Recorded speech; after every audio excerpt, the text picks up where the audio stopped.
Hi everyone, welcome to ರೇಖಾ ಪ್ರಕಾಶ್ ಮನೆ ಊಟ. ಇವತ್ತು ಈಸಿಯೆಸ್ಟ್ ಮೆಥಡಲ್ಲಿ ಟೊಮೆಟೊ ಸಾಂಬಾರು ಮಾಡೋದು ಹೇಗೆ ಅಂತ ನೋಡೋಣ. ಟೊಮೆಟೊ ಸಾಂಬಾರು ಯಾರಿಗಿಷ್ಟ ಇಲ್ಲ ಹೇಳಿ ನೋಡೋಣ. ಅದು ಬಿಸಿ ಅನ್ನದ ಜೊತೆ ಟೊಮೆಟೊ ಸಾಂಬಾರು ತಿಂತಿದ್ರೆ ಅದ್ರ ಟೇಸ್ಟೇ ಬೇರೆ. ಬನ್ನಿ, ಹಾಗಿದ್ರೆ ಇವತ್ತು ಸಿಂಪಲ್ ಮೆಥಡಲ್ಲಿ ಟೊಮೆಟೊ ಸಾಂಬಾರು ಮಾಡೋದು ಹೇಗೆ ಅಂತ ತೋರಿಸ್ಕೊಡ್ತೀನಿ. ಮೊದಲಿಗೆ ನಾನಿಲ್ಲಿ ಒಂದು ಈರುಳ್ಳಿ, 3 ಟೊಮೆಟೊ, ಕೊತ್ತಂಬರಿ ಸೊಪ್ಪು ಮತ್ತು ಕರಿಬೇವಿನ ಸೊಪ್ಪು, ಸ್ವಲ್ಪ ಕಾಯಿ ತುರಿ, ಜೊತೆಗೆ ರುಚಿಗೆ ತಕ್ಕಷ್ಟು ಉಪ್ಪು, ಒಗ್ಗರಣೆಗೆ ಸಾಸಿವೆ, ಜೀರಿಗೆ ಮತ್ತು ಸ್ವಲ್ಪ ಸಾಂಬಾರು ಪುಡಿ ಇಷ್ಟನ್ನು ತೊಗೊಂಡಿದ್ದೀನಿ. ಮೊದಲಿಗೆ ನಾನು ಒಂದು ಮಿಕ್ಸಿಂಗ್ ಬೌಲ್ನ ತೊಗೊಂಡಿದ್ದೀನಿ. 3 ಟೊಮೆಟೊ ಏನು ತೊಗೊಂಡಿದ್ನಲ್ಲ ಅದನ್ನ ಈ ಥರ ಕಟ್ ಮಾಡಿ ತೊಗೊಂಡಿದ್ದೀನಿ. ಈ ಥರ ಯಾಕೆ ಕಟ್ ಮಾಡಿ ತೊಗೊಂಡಿದ್ದೀನಿ ಅಂದರೆ ಜಸ್ಟು ಚೆಕ್ ಮಾಡ್ಕೊಳ್ಳೋಕ್ಕೆ ಒಳಗಡೆ ಏನಾದರೂ ಚೆನ್ನಾಗಿದೆಯಾ ಇಲ್ವಾ ಟೊಮೆಟೊ ಅಂತ. ಸೊ ಟೊಮೆಟೊನ ನಾನು ಈ ಥರ ಕೈಯಲ್ಲೇ ಕಿವುಚ್ಕೋತಾ ಇದ್ದೀನಿ. ಈ ಥರ ಚೆನ್ನಾಗಿ ನೀಟಾಗಿ ಕಿವುಚ್ಕೋಬೇಕು. ಅದಕ್ಕೆ ಟೊಮೆಟೊ ಕಿವುಚ್ಕೊಂಡಾದ್ಮೇಲೆ 2 ಸ್ಪೂನ್ ಸಾಂಬಾರು ಪುಡಿನ ಹಾಕೋತಾ ಇದ್ದೀನಿ. ಸಾಂಬಾರು ಪುಡಿನೂ ಹಾಕ್ಕೊಂಡು ಮತ್ತೆ ಕೈಯಲ್ಲೇ ಈ ಥರ ಕಿವುಚ್ಕೊಳ್ಳಿ. ಆ್ಯಕ್ಚುಲಿ ಈ ಥರ ಕಿವುಚ್ಕೊಂಡು ಮಾಡೋದ್ರದ್ದು ಟೇಸ್ಟ್ ತುಂಬ ಚೆನ್ನಾಗಿ ಬರುತ್ತೆ. ಇನ್ಫ್ಯಾಕ್ಟ್ ಸುಮಾರು ಜನಕ್ಕೆ ಗೊತ್ತಿರುತ್ತೆ ಇದು.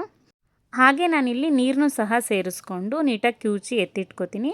ನೀರು ನಿಮಗೆ ಸಾಂಬಾರು ಯಾವ ಕನ್ಸಿಸ್ಟೆನ್ಸಿಲಿ ಬೇಕೋ ಅಷ್ಟು ನೀರನ್ನ ಇಲ್ಲೇ ಆ್ಯಡ್ ಮಾಡ್ಕೊಬಿಡಿ, ಮತ್ತು ಒಗ್ಗರಣೆಲೇನು ಆ್ಯಡ್ ಮಾಡಬೇಕಾಗಿರಲ್ಲ. ನಾನಿಲ್ಲಿ ಸ್ವಲ್ಪ ತೆಳುವಾಗೆ ಮಾಡ್ಕೊಂಡಿದ್ದೀನಿ, ಯಾಕಂದರೆ ಬೇಯ್ತಾ ಸರಿ ಹೋಗುತ್ತೆ ಅಂತ. ಆಮೇಲೆ ಒಂದು ಕಡಾಯಿ ತೊಗೊಂಡಿದ್ದೀನಿ, ಅದಕ್ಕೆ ಎಣ್ಣೆ ಕಾಯಕ್ಕೆ ಇಟ್ಕೊಂಡಿದ್ದೆ. ಅದಕ್ಕೆ ಸ್ವಲ್ಪ ಸಾಸಿವೆ, ಜೀರಿಗೆ ಮತ್ತು ಕರಿಬೇವಿನ ಸೊಪ್ಪು, ಜೊತೆಗೆ ಒಂದು ಈರುಳ್ಳಿನ ಸಣ್ಣದಾಗಿ ಹೆಚ್ಚಿಟ್ಕೊಂಡು ಸೇರಿಸ್ಕೊಂಡು ಒಗ್ಗರಣೆ ಮಾಡ್ಕೊತೀನಿ. ನೋಡ್ತಾ ಇದ್ದೀರಾ, ನಾನಿಲ್ಲಿ ಒಗ್ಗರಣೆ ಮಾಡ್ಕೊಳ್ತಾ ಇರೋದನ್ನ ತೋರಿಸ್ತಾ ಇದ್ದೀನಿ. ಇಲ್ಲಿ ನಾವು ಈರುಳ್ಳಿನ ಸ್ವಲ್ಪ ಎಣ್ಣೆಲಿ ಚೆನ್ನಾಗಿ ಹುರ್ಕೊಂಡಾದ್ಮೇಲೆ ಒಂಚೂರು ಸಾಲ್ಟ್ ಸೇರಿಸ್ಕೋಬೇಕು, ಬಿಕಾಸ್ ರುಚಿಗೆ ಚೆನ್ನಾಗಾಗುತ್ತೆ ಅಂತ. ಅದಾದಮೇಲೆ ನಾವೇನು ಮಿಕ್ಸ್ ಮಾಡಿ ಇಟ್ಕೊಂಡಿದ್ವಲ್ಲ ಟೊಮ್ಯಾಟೊ, ಸಾಂಬಾರು ಪುಡಿ ಮತ್ತು ನೀರು ಏನು ಮಿಕ್ಸ್ ಮಾಡಿ ಇಟ್ಕೊಂಡಿದ್ವಲ್ಲ ಅದನ್ನು ಇದಕ್ಕೆ ಡೈರೆಕ್ಟಾಗಿ ಒಗ್ಗರಣೆಗೆ ಸೇರಿಸ್ಕೋಬೇಕು. ಸೇರಿಸ್ಕೊಂಡು ರುಚಿಗೆ ತಕ್ಕಷ್ಟು ಉಪ್ಪು ಹಾಕ್ಬಿಟ್ಟು ಒಂದು 5 ನಿಮಿಷ ಬೇಯಕ್ಕೆ ಬಿಟ್ಬಿಡಬೇಕು, ಹೈ ಫ್ಲೇಮಲ್ಲಿ ಇಟ್ಬಿಟ್ಟು ಸ್ಟವ್ನ. ನೋಡ್ತಾ ಇದ್ದೀರಾ, ಇಲ್ಲಿ ಚೆನ್ನಾಗಿ ಕುದಿಸ್ಕೊತಾ ಇದ್ದೀನಿ ನಾನು. ಕುದಿಸ್ಕೊಂಡಾದಮೇಲೆ ಓಪನ್ ಮಾಡಿ ತೋರಿಸ್ತೀನಿ. ಚೆನ್ನಾಗಿ ಕಂಪ್ಲೀಟಾಗಿ ಕುದಿಬೇಕು. ಈ ಸಾಂಬಾರು ಸ್ವಲ್ಪ ನಮಗೆ ತೆಳು ಇದ್ದರೆ ತುಂಬ ಚೆನ್ನಾಗಿರುತ್ತೆ. ಗಟ್ಟಿ ಜಾಸ್ತಿ ಮಾಡ್ಕೋಬೇಡಿ. ಗಟ್ಟಿ ಮಾಡ್ಕೋಬೇಕಂತಂದರೆ ನೀವು ಟೊಮೆಟೊ ಗೊಜ್ಜನ್ನೇ ಮಾಡ್ಕೋಬೋದು, ಸಾಂಬಾರೇನು ನೆಸೆಸಿಟಿ ಇರಲ್ಲ. ಇನ್ ಕೇಸ್ ನೀವು ಟೊಮೆಟೊ ಸಾಂಬಾರು ಮಾಡ್ಕೋತಿದ್ದೀರಾ ಅಂದರೆ ಸ್ವಲ್ಪ ತೆಳು ಇದ್ದರೆ ಬಿಸಿ ಅನ್ನೋಕ್ಕೆ ತುಂಬ ಚೆನ್ನಾಗಿರುತ್ತೆ. ಸೊ ಇದು ಇಲ್ಲಿ ಕಂಪ್ಲೀಟಾಗಿ ಕುದ್ದಿದೆ. ಕುದ್ದಾದ್ಮೇಲೆ ನಾನೇನು ಮಾಡ್ತಾಯಿದ್ದೀನಿ, ಇದಕ್ಕೆ ಲಾಸ್ಟಲ್ಲಿ ಇನ್ನೊಂದು 2 ನಿಮಿಷ ನಾನು ಸ್ಟವ್ ಆಫ್ ಮಾಡ್ತೀನಿ ಅನ್ಬೇಕಾದ್ರೆ ಸ್ವಲ್ಪ ಫ್ರೆಶ್ಶಾಗಿ ತುರಿದಿರುವಂಥ ಕೋಕೋನಟ್ಟು ಮತ್ತು ಕೊತ್ತಂಬರಿ ಸೊಪ್ಪನ್ನ ಹಾಕೋತಾ ಇದ್ದೀನಿ. ಕಾಯಿ ತುರಿ ಮತ್ತು ಕೊತ್ತಂಬರಿ ಸೊಪ್ಪನ್ನ ಆ್ಯಡ್ ಮಾಡೋದ್ರಿಂದ ಸ್ಮೆಲ್ ಸಕ್ಕತ್ತಾಗಿ ಎನ್ಹಾನ್ಸ್ ಆಗುತ್ತೆ ಅಂತಲೇ ಹೇಳ್ಬೋದು.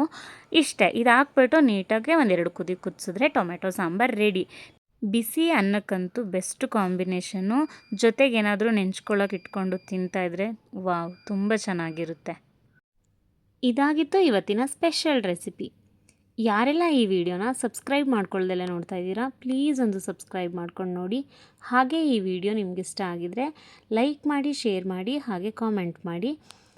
ರೆಸಿಪಿನ ನೀವು ಒಂದು ಸಲ ಟ್ರೈ ಮಾಡಿ, ಖಂಡಿತ ನಿಮಗೂ ಇಷ್ಟ ಆಗುತ್ತೆ. Thank you so much.